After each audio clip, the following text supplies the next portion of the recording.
Welcome back to the MOJO Conference 2020. You're with us today in a live stream. We'll be streaming all day live, and we have a day that is packed with masterclasses. We're speaking to a bunch of amazing filmmakers, and one of those filmmakers, or duo of those, is the New Zealand team of Steph Harris and Jed Brophy. Now, Steph is the director and Jed is an actor, and they made the viral mobile film Blue Moon. So this is a feature-length film, and it was made completely on a mobile device, and the film was a viral success. The story is mind-blowing, an action story. It's the story about Mark Hedler, who plays Horace Jones, and he's working at an all-night patrol station. He's just one of the regular desk guys there, and what happens is a drug dealer comes in Boston with a load of cash and dies in his toilet. Now, the police officer who comes in is apparently an old friend of him, and the night unfolds into this crazy action-packed movie. The film went viral, and we're zooming in with the creators right now. So let's check if this is working, because this is also the most, for me, the weirdest part of the day when we have to deal with technology. And I know that's funny coming from someone in a mobile journalism conference, but truly, let's see if it works. Can we zoom in with Steph and Jed? They're in New Zealand. I'm wondering what the time difference is. No, we're starting with a trailer. That's right. Okay, the trailer for Blue Moon. So this is a film from New Zealand. Film rolling. Cut, please. Still rolling. Scene bucket, take 3. Action.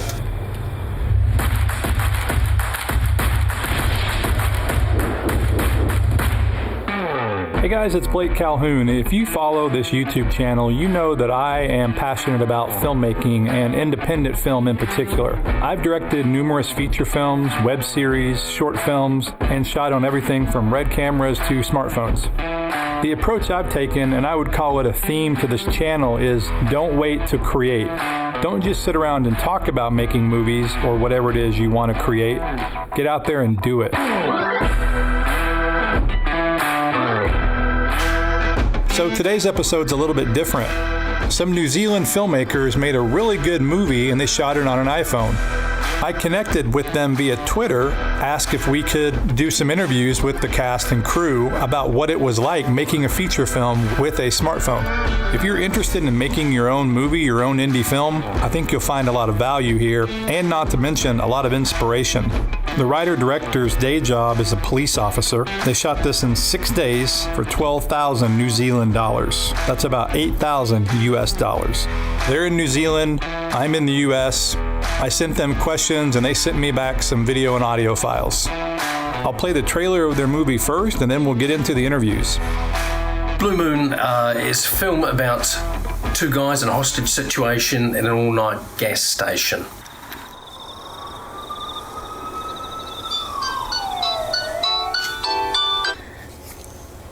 Hello, darling. Oh God, Horace, what a day.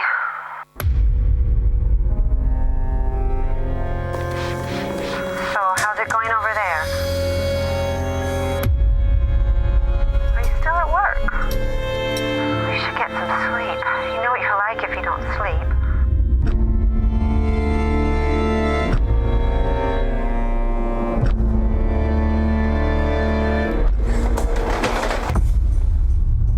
Busy. It's very, very busy.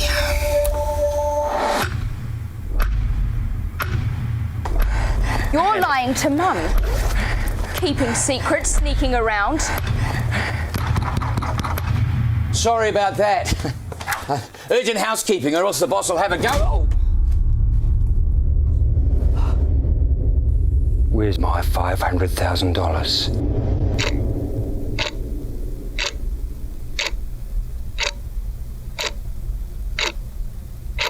You never introduced yourself. I'm Darren. What's your name? Dave Jones. Nice to meet you, Dave Jones. Now, what's your real name? I'm going to take the cash. All the cash, and I'm out of here. All you got to do is forget that I was ever here. You blow the whistle. Or you kids get it. I've got people that can get to them. Turn around and face the wall. I've got too much to lose. You do not have to do this. Just I swear turn I around. You don't have to do this. I'm not gonna shoot you. 23 minutes, longest 3 minutes of our lives.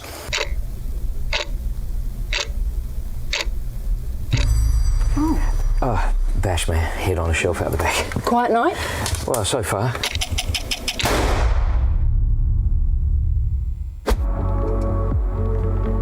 I knew I was going to make a film in a single location in real time.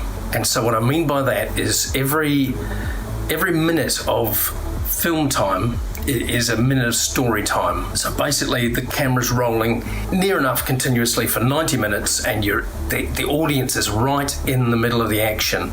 Take one. First idea of doing it on a smartphone came from actually me, who made a joke to Steph about, well, offhandedly, why don't we just shoot this on an iPhone? Because we're not getting any traction from any other funding body, etc., etc. So let's just do it ourselves. Let's make it on a smartphone. Let's do an amazing job, and proof is in the pudding. In Blue Moon, we had access to the location for 6 nights. So we had 6 nights, 5 hours a night. So we had 30 hours to shoot the film in.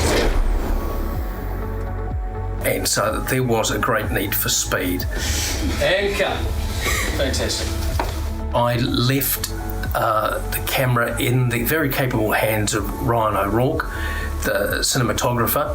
I'd never shot a feature film before this. This was my first attempt at that. Made a number of short films, including a few with Steph Harris, who's the writer and director of Blue Moon. So that was really good. We had a good relationship going into this. And I'd never shot anything on a phone before, so that was a big learning curve, but really, really happy with how it all turned out. And a lot of credit for that has to go to the app, I think. The VPRO app that we used to shoot the film with gave us a huge amount of control over the footage we were capturing and the sort of features that you'd expect on a high-end cinema camera, so that made a real difference. I knew where I wanted the frame. I knew that I'd drawn out the shots. I knew where I wanted to place the camera. I wanted to keep the camera moving the whole time, and this was the style of the film is to have a camera that breathes and moves with the actors and the story. Biggest challenge was probably the small sensor on the iPhone outside at night. We did a lot of test shooting, and we were pretty happy that we'd be able to shoot inside the service station with light that was already there, the fluorescent lighting inside the service station. We didn't want to have to put extra light into the scene because that would have slowed us down too much, lighting each scene. But also we were really happy with the look from the service station lighting. It was that harsh lighting that you'd expect at a service station at 3 o'clock in the morning, and it really added to the ambience of the film. Outside, it was a bit of a different story. We did try to light quite a wide area, but again, we only had 6 nights to shoot this film, so we weren't able to relight for various shots. So did what we could, and then just live with it basically. But still pretty impressed with what the iPhone managed to capture in the middle of a dark night in the South Island of New Zealand. I don't think any other camera would have delivered the speed that we needed. Basically, the actors were running lines the entire time, and Ryan, the cinematographer, was shooting as fast as I could read out the next scene. There was no stop, start, reset. None of that was going on. We were just running continuously, and it was the camera that allowed us to do that. The performances, it was very important to have the performances live, and that is to have both actors feeding off each other. They were able to rehearse the scenes just like a play, and we could run the camera. Some of the takes were 8 to 10 minutes, but just by keeping out of the way of the actors, this allowed them to get into a zone where they could deliver some absolutely stunning performances. Take one. And action. shooting on the iPhone was actually a great experience. I'd never done it before, apart from doing audition tests, and I found the whole experience rather exhilarating. Camera was smaller. The invasion of outside influences on what we were doing as actors wasn't present. So I felt I could relate to Jed a lot more, and Olivia and Doug and all the other actors. Felt like we were doing a play, which was a great experience, to be honest. Shooting with a smartphone was an amazing experience overall, I'd say. We were able to move fast. We had the iPhone on a gimbal most of the time. We also used a monopod and a tripod occasionally, but there were no extensive setups between shots. That really helped the actors. Quite a lot of feedback from the two lead actors, Mark Hedler and Jed Brophy, who've done a huge amount of film work, that they really enjoyed working with a smaller camera that they felt was a lot less intrusive into their performances. Mark and I certainly found that it was beneficial for us to be working with such a small crew. You do on big jobs, on big films, where you've got a crew of sometimes 100, 200 people, even more.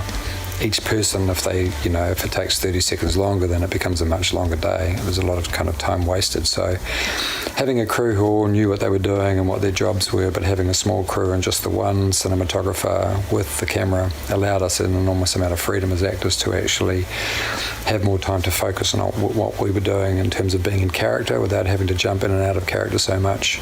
We're able to kind of maintain the relationship between the two characters much better without any kind of distractions. Shooting with an iPhone, there really were no obstacles at all, and I mean literally no obstacles. There's no tripod.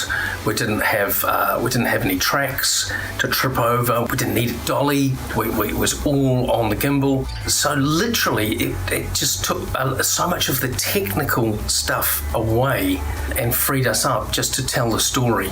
Mark and I have both worked on Uber features. We both worked on The Hobbit, and I worked on Lord of the Rings, and there is a lot of setup with a big crew. That can be a very, very long day to shoot only 2 minutes of usable footage, whereas we had 30 hours to shoot 85 minutes, so we couldn't really muck around. I think it set us free. It just made it so easy for us to just concentrate on the most important aspect of the film, which is two actors telling a story. I've showed this film to people and they do not believe that it was shot on an iPhone. The quality of it and the way that we were able to use the camera to get those performances. I think Blue Moon's exceptional. We did a great job on an iPhone in a week, in 30 hours, and produced something that's pretty spectacular. Would I shoot another film on a smartphone? Yes, in a heartbeat I would. Basically, I'm a storyteller, I'm a writer, and what we shoot on isn't that important. The iPhone allowed us to tell this story. It had some limitations, but within that we told the story we wanted to tell. Everyone's got an amazing camera in their pocket, basically. It doesn't hold you back when you're making a film. It's a tool. And I think what it shows me is that story's king, that if you've got a good story, it doesn't really matter what camera you're using to shoot it with. You can get very tired of talking about budgets and talking about films you want to make. And with this one, we had a very limited budget, and I was able to tell the actors, we've got a green light, we can shoot this thing, let's set a date and do it. Couldn't have said it better myself. Wanted to say thank you to Steph and his cast and crew for taking time to send us these interview clips. And to hear more from these guys about the film and the process, check out our new podcast. It's called Almost Professional. Yeah, it's a tongue-in-cheek name, but it's all about indie filmmaking, camera tech, mobile filmmaking, DIY filmmaking. It's a companion show to this channel. So go check that out and please subscribe. And thanks for watching this episode. Hope you liked it. If you did, please give me a thumbs up. If you're not subscribed, definitely do that so you won't miss any of our future videos. And I'll see you in the next one.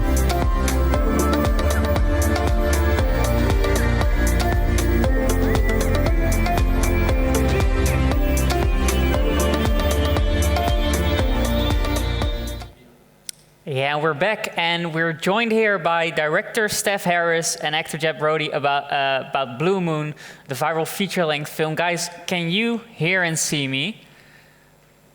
Hello, New Zealand. I'm asking the people in my studio here to turn up the volume a little. And I just want to say I'm so happy that you could make it today. Like, what time is it, just to check? Are you really in New Zealand? What time is it over you guys? It's 9:30. We're at the golf club. Okay. Hey, we've just watched the behind the scenes you've made, and the behind the scenes truly looks like a bunch of old friends making a film that they've always been wanting to make. Am I right in this assessment or not? Yeah, absolutely. It was something we really wanted to do, and we just put our heads together and found a way to do it. Now, bring me back to the first moment that the film Blue Moon was conceived. Where were you? Whose idea was it? Who came up? Did you call each other? Was it in a cafe? What is the setting? Take me there. It started when I was putting fuel in my patrol car, in my police car, at 4:20 in the morning, and I looked across at the gas station, and it was lit up like a spaceship in 2001: Space Odyssey. I thought, what a great place to make a film. We'd already been talking about, how could we make a film with a single location and a small cast. And when I saw this gas station, I took a photograph of it on an iPhone at night, and then started thinking, how do we create a story? Wow, yeah, gas stations to anyone seem like a But Jeb, did you have the same experience of gas stations when he told you that they felt like a spaceship to him? Did you agree immediately? Yeah, it's a brilliant location. VP has it's lit up in a place in the main street of Motueka that is dark apart from that service station, and so it is a kind of a glass. Yeah, it is kind of a glass sphere, lots of light inside. The forecourt was lit. Having that single location to film in was brilliant because it kind of created a sense of claustrophobia. It put the audience and us in a place that was easily recognisable. And yeah, it was great. It was a brilliant location. We did one night of pre-filming. We went down, we were going to shoot 2 scenes. I think we ended up shooting 4. And it gave Mark and I a real sense of how we would approach these characters in that space. And I think that was one of the keys to the success of this, actually, was having that night. I don't know if you agree with me, Steph, but Yeah. seeing how the phone worked in that space and how much we could move and how we were limited really gave us a sense of how to approach the characters. So it was a very well conceived plan to shoot in one location. Brilliant. And then, how did you? How was the look? Like, how was this specific patrol station? How did this come into the movie? Why did it have to be this one? I live in a small town, and so I had to use the resources I had. So I knew the owner of the gas station a little bit. So I went and spoke to him about the idea, and it turns out that he was a stunt driver in a film called Shake a Run, a New Zealand film in 1986, and he built the cars and drove the cars, did the stunts. He had to wear a long wig and pretend he was Leif Garrett. Oh, really? Driving these cars, and so he'd already had a taste of filmmaking, and so he was very happy for us to do the film. Wow, that is a fantastic coincidence. Now, Jed, people may know you from playing a role in the Peter Jackson series about The Hobbit, Lord of the Rings. How was it for you to delve into the role of you're a patrol officer in this film? It's completely different than a Hobbit, I'm supposing. Yeah, it's nice not to have all the stuff on my face to be recognisable as me. But also as an actor, this is like a great piece of theatre. It's a situation between, it's not just 2 people, but from the point of view of where I come to the story, it's just 2 people in a space trying to get something from each other. And as an actor, that's a gift. You don't often get a film that is that simple and complex at the same time in terms of its story. So it allowed Mark and I to go away and create quite good backstories for ourselves. Steph gave us information about who he thought we were and where we came from. And that gave us a great impetus to want to create, more three-dimensional characters. There's no special effects CGI budget, so there's nothing that could be fixed in post apart from the sound. The performances were what they were without being able to do any kind of digital doubles or anything like that. So the film fell or rose on the script and the performances of the people, and that challenge is a gift for an actor. You don't get it very often, and when you do, you grab it with both hands. I know Mark and I were so excited flying down there to come to shoot this film because we knew we were going to have a great deal of fun. It was hard work, don't get me wrong, shooting a film this quickly. If Steph had told me that we could, I didn't believe that we could do it in 30 hours, to be honest. I'm still amazed today that we actually managed to finish it. Yeah, I think all of us here at the conference are amazed as well because it's such a terrific film, and even the making of shows just the ingenuity you had to have to film on an iPhone. Steph, you as a director, what were the hurdles you had to overcome to make sure you could all film this on a mobile device? Well, the phone, there were no hurdles. That's the beauty of it. And the thing is, we didn't have a video village. We didn't have any chairs. Everyone was moving the whole time, and the phone just gave us speed. So if we wanted to track in, we were a tracking in shot. We would just hand hold the camera on a gimbal and track in. And it was like no sooner said than done. We just, by deciding early that we were going to go handheld, we wanted the camera to breathe. It was kind of the visual look of the film was like a blowflies trapped inside that gas station watching everything, and it just moves around with the action.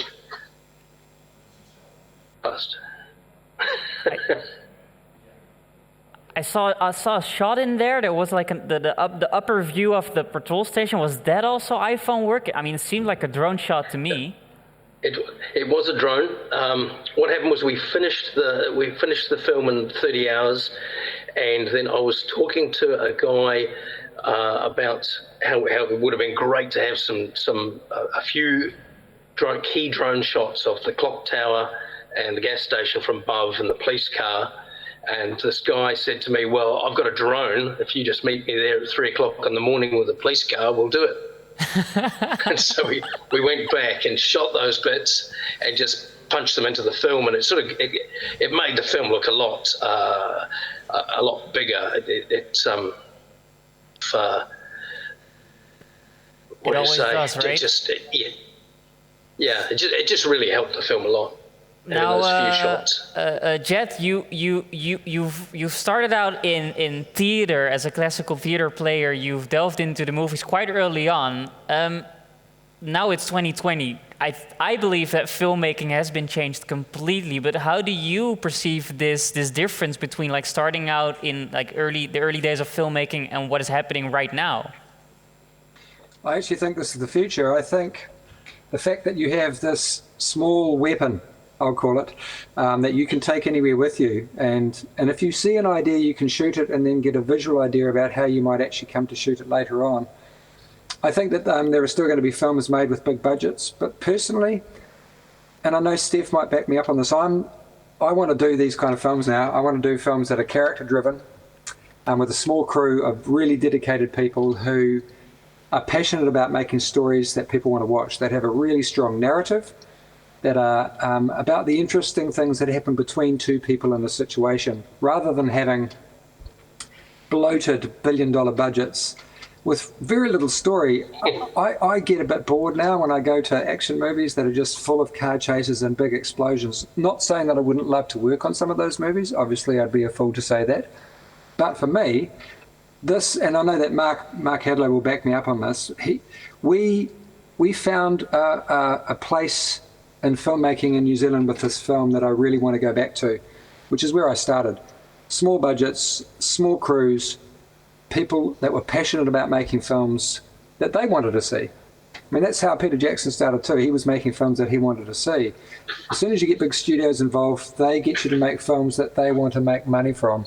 This is about the craft of acting, the craft of filmmaking, the craft of writing coming together in a perfect storm. So I think that there's a huge rise in the amount of people making films on phones and similar devices.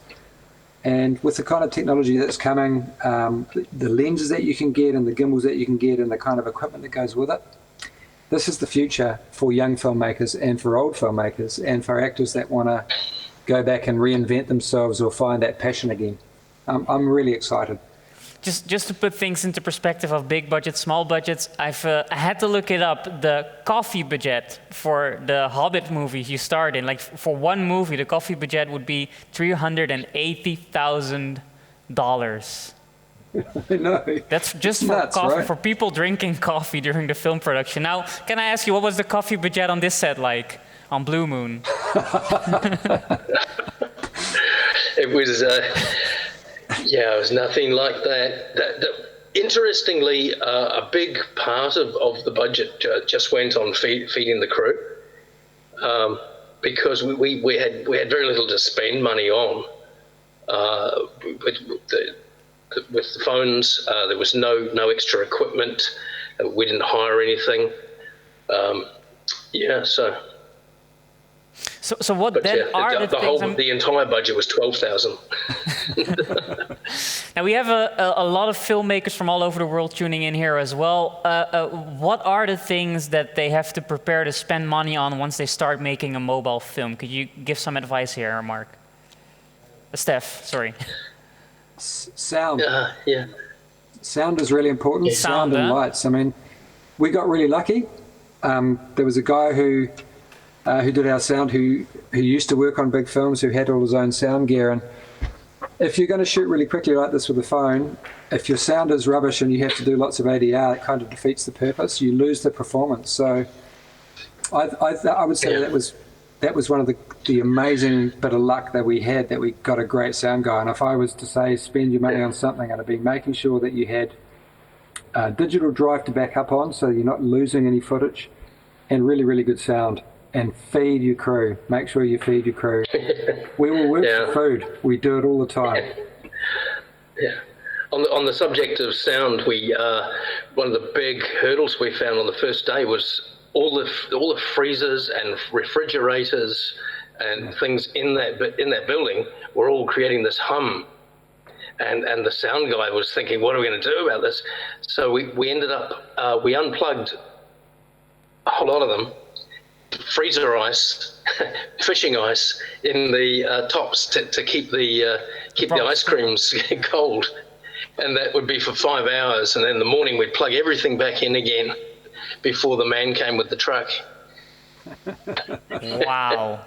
Wow, yeah, of course. Wow. Well, the secret to filmmaking does indeed seem to always, you have to know a sound guy. You just have to, you have to find someone, befriend them, buy them a bunch of coffee, and make sure that they want to work on your project. Now, you working together with so many friends, with so many people that are close to you, how did you anticipate handing that movie out to an audience? I mean, what do you think, what did you expect people to react like?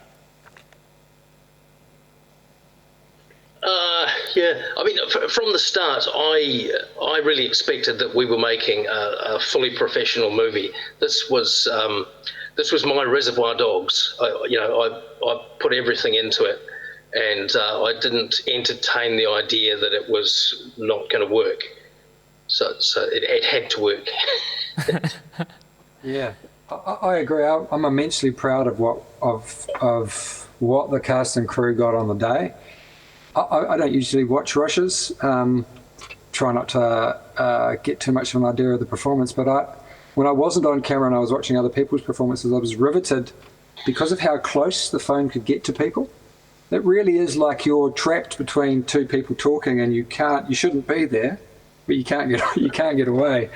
And I love those films. If you look at Coen Brothers films, if you look at David Lynch films, that kind of hyper, super up close stuff that you get when you're looking into people's cores, you're looking into their lives and souls. And I was really proud of what Mark and I felt like on set. You do a lot of stuff in film, you don't really know if you're really in the character, but we knew that we were in these characters. We knew that we were inhabiting them absolutely 100%. And when I saw the quality of the footage that we were getting, I was excited to show my contemporaries. It's been watched by people on big movies that I've worked on since who went, "You are kidding me that was shot on a phone. There is no way that's shot on a $450,000 camera." So yeah, I've been shooting on billion-dollar films where I've showed this to people and they've just gone, "There's no way that you shot that in 30 hours." And that's great. I love that people can't believe it, because that means we've done our job.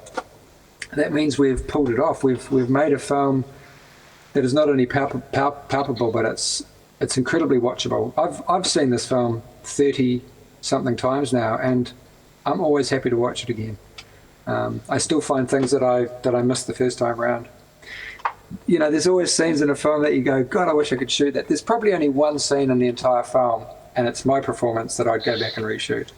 Just one scene. The rest of it, I think. Okay, well, first tell me about one of the things that you found upon rewatching. Like you can praise Steph here for us. What is one thing that he put in there that blew you away? The twist. There's a twist in there that, when he first told me the twist, I didn't really believe it would work.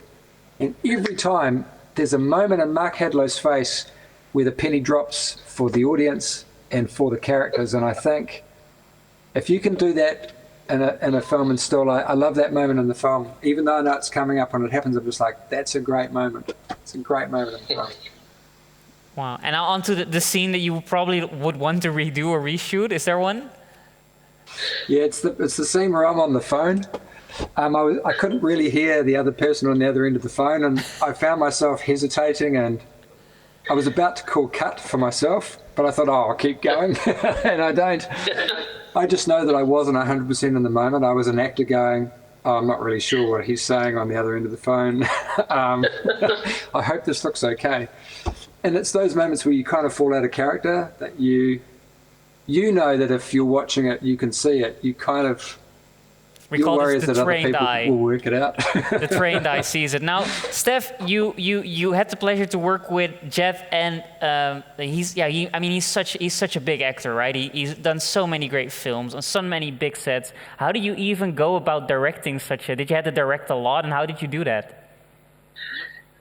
It was a case of both Mark and Jed are very, very experienced actors. And I when I wrote the story, I wrote it knowing that they would play the parts, and I knew how each of them would be on camera and how they would be together, and it really was a case of getting out of the way and letting them do their thing. They rehearsed it as if it was a stage play, and sometimes we'd roll the camera for 8 or 10 minutes, and they would just keep going. And we just keep filming, and a lot of it was get out of their way and let them do it. Yeah. Yeah, and you both mentioned it now. Mark Hedler was also a big part of this film. He plays this fantastic role of the guy working at the patrol station. You and Mark worked together. How is he as an actor? He also plays a big part in the Hobbit series. How was he on this set compared to the other sets you've been on with him? Yeah, well, Mark's done an enormous range of different things, of television, film, and stage work, but I've never seen him as the lead in an action movie. Right. And it's not really an action movie, but it's a crime movie. It does end up in that action. There's a fight and there's a fair bit of action goes on. It's kind of a drama with some dramatic action in it, but it was really it was great to see him in that role. I wrote it with him in mind, to put him in that role, and I think he did a brilliant job of it. Right. Yeah, and we're touching the story of the film. And I agree with Steph. I don't often think that he's had a lot of chances to play this part. It's very easy to get typecast in New Zealand. People, producers and directors think that they know what you do because they've seen it. I made a comment when we showed this film in Wellington at the Roxy Cinema, which is a cinema that was rebuilt by Jamie Selkirk, who used to edit a lot of big films in Wellington. And we were very lucky to show the film there. It's a beautiful cinema. But I was really honest. I stood up and I said, I would not be asked to audition for this film. And Mark agreed with me that we probably, if the film commission had given money for this film, we probably wouldn't have got the chance to audition. People don't see us playing these parts. And I just want to take this opportunity to thank Steph for having given us the opportunity, but also trusting that we would actually come up with really good characters. He kind of not so much left us alone, but he trusted that we would do the actor part of it. We would build the characters and come to work and have our homework done so that he could then piece together this film that's been in his head. And that's the great, when you have a small crew and you have a small cast, there's confidence in discussion. Everybody has input. And if you trust your director and you trust your actors, that's kind of half the battle. On big films, a lot of it is trying to work out where everybody fits in. With something that's a two-hander like this, it's small and contained, you can kind of see what's happening between the two protagonists and then let it have its own flow. I love the fact that Steph didn't try to hurry us. He let us take the pace that the scene seemed to have, and it had its own organic feel. And I think that's one of the beautiful things about this film, is that it has its own natural pace. It's like it's happening in real time. And some very, Oscar winners have said to me what I loved about this film was that was so much tension was built just in what was happening between the people because the director let it have its own flow. So thank you, Steph. Well, thank you indeed. I think the trust was between everybody. Like our cinematographer Ryan, we had a scene where Jed was trying to get into the storeroom, and Olivia was trying to stop him, and she was pushing the door, and he was trying to get in, and there was no room in the cupboard for me to go in. So my cinematographer Ryan was in there, and I was out in the shop, and I just yelled through the wall. I said, "Have you got it, Ryan?" He said, "Yes." We went moving on to the next shot because they just didn't have time. We didn't have the time to run it back, look at it. Or I had to trust him. I trusted the sound man, Ben. I just look across at him, and he'd give me the thumbs up, and I knew that sounds perfect, and we'd move on. Wow. Everybody had to trust everybody. In 30 hours to shoot a film, you have to make those quick decisions. It's amazing you've been able to do that. Yeah. We, the Dutch, we're very direct people, so I'm going to ask a very direct question. The film, on surface level, is about this money heist and the police officer coming in, but what is the film actually about? Like, what is the story you really wanted to tell with it? It's the story of two sad middle-aged men who haven't seen each other for 40 years, and they mean something to each other. Yeah, it is. It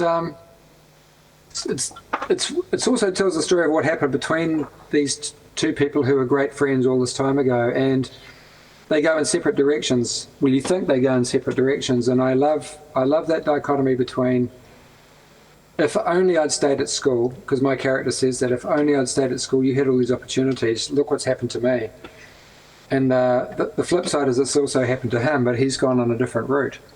But it's also what happens when two people are stuck in a situation where they both want something desperately, and there's only one thing, and they both want it. And, apart from the super violence, there's a way that they try and manipulate each other to get it. And that's that way that people use their past experience to try and get something they want from people. It's the human condition, I think, is a really important part of this film. That we can identify with both characters at different times in the film. Right, and I think, in the film, the story also, like the tension in the story, seems also to be between these two men and the way that they build rapport with each other, right? Yeah. Yeah. You guys. There was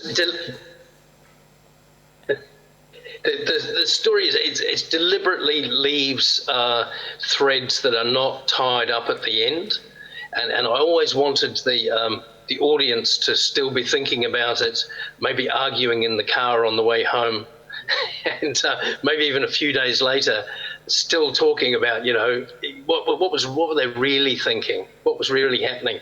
Because, of course, when people discuss and argue about a film like that, they have to go back and see it again. They do. Right? Yeah, and you were talking about making your own kind of reservoir dogs. Well, that is exactly what makes a film stand out from its time, right? That it lingers in your head. You guys, is the future of this partnership, of this collaboration, does it hold more mobile filmmaking? I don't really mind what filmmaking it is. I don't know if Steph minds me saying this, but he's sent me another script, which I love. I just want him to keep sending me scripts. I want to work with him as a filmmaker, and if he wants to work with me again as an actor, I'm all for that. I certainly want to try shooting some stuff on a film myself now.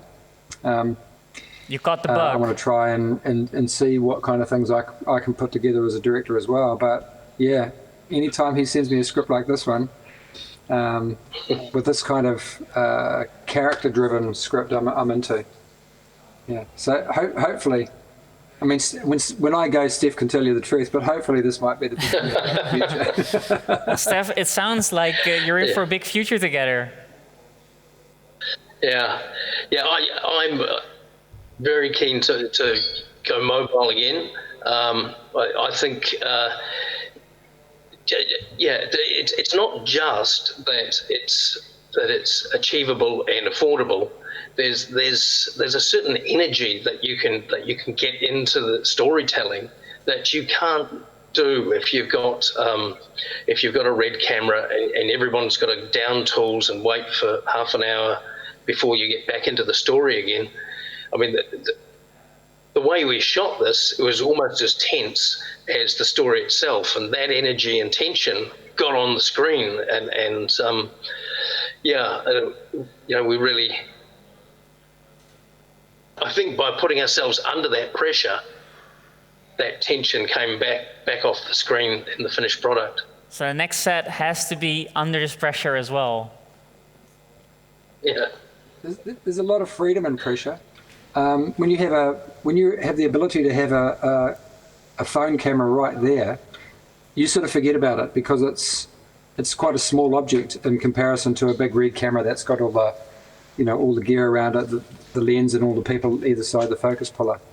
That allows you to just kind of forget that it's there and concentrate on the person that you're actually acting with, which is kind of what we try to do is the artifice is pretending to the audience that camera isn't there, that they're actually in the room, and that's what mobile filmmaking allows. It allows that artifice to disappear. I said in another interview, if you've got 4 or 5 people working lights, each time one of them has to go and do something, there's 30 seconds, and if you times that by the 4 of them, there's 2 minutes. And if you send them out of the room 5 times, there's 10, 15, 20 minutes gone on your day. We didn't have any of that. Once the phone was rolling and Steph was back behind out of the shot and the boom was out of shot, and once we were going, like Steph said, I think one of our longest takes was 10 minutes. And in my mind and in Mark's mind, we were busy waiting for Steph to call cut, trying desperately to think of what the next scene was in case we rolled into it. And that's brilliant. That hardly ever happens as an actor. So if this is the future of my filmmaking career, then I'm all for it. I think films made on phones, and there's a reason why Steven Soderbergh's done it more than once. It obviously works for him. I think it's really liberating. Do you know when our audiences and all the international audience tuning in will have an opportunity to see this film, what is the easiest way to go on and seeing it? Okay, so the film now is being distributed by Cinematographer in Canada, and they'll be taking care of getting it online onto places like Netflix and Hulu, Lightbox, those sorts of platforms. So very soon, I hope that they're working on it now. So. Yeah, well, definitely everyone needs to start writing it down. Blue Moon, like somewhere in the calendar, it'll pop up. Guys, I just want to thank you for inspiring us today with all this passion you have for filmmaking, and again with the beautiful film. Now, to end on a rather cryptic note, Jed, I have to ask you, and this is an essential question you have to ask anyone who has any part in the Lord of the Rings series. Why didn't the birds just fly the ring to Mount Doom? Like, this is the question I always hear from anyone watching the series. I talked to the Eagles about this. The Eagles said they had no interest. Not into politics. They just wanted to stay out of the politics and just be an eagle. They'll go and save people once they're burnt to a crisp, but they'll not get involved in politics. It's just how eagles are. It's just how eagles are. Well, guys, thanks so much for joining in with us today. It's truly been a blast, and I wish you all the best with the future of this film. We here in the studio are leaving you, but we're watching the trailer for Blue Moon. And thanks again, New Zealand. Thanks for having us. See you all. Thank you. Trailer.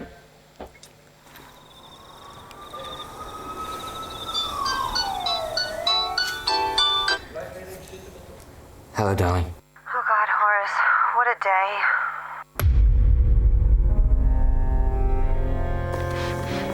So, how's it going over there? Are you still at work? You should get some sleep. You know what you're like if you don't sleep.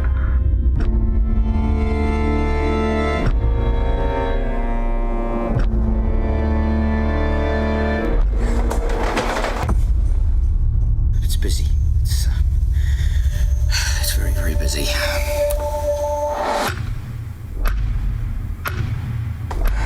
You're lying to Mum. Keeping secrets, sneaking around. Sorry about that. Urgent housekeeping, or else the boss will have a go. Oh. Where's my $500,000? You never introduced yourself. I'm Darren. What's your name? Dave Jones. Nice to meet you, Dave Jones. Now, what's your real name? I'm going to take the cash. All the cash, and I'm out of here. All you got to do is forget that I was ever here. You blow the whistle. You kids get him. I've got people that can get to them. Turn around and face the wall. I've got too much to lose. You do not have to do this. Just turn around. You don't have to do this. I'm not going to shoot you. 23 minutes, longest 3 minutes of our lives.